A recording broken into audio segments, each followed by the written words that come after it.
riskii gandi keenya tokkummaan humna keenya tokkoffaa bahuun booneenya motorsaayikiliin ragaa keenya riskii gandi keenya baga gammaddan hawaasa keenya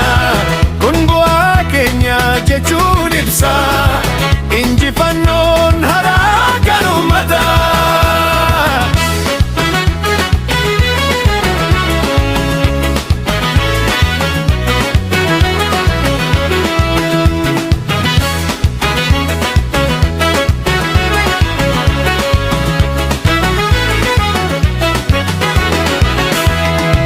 Qonna keenya sirna haarawaan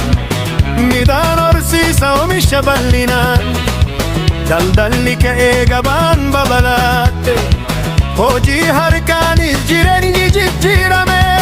hojii galiileen garagaraa akka lagaatti walitti yaa'an ganda keessa misooma ijaaran maqaa riskii fagoogaan riskii gandi keenya raareeffadis keessatti iftettee sadarkaan ol baane tokkoffaa bahuun of agarsiifne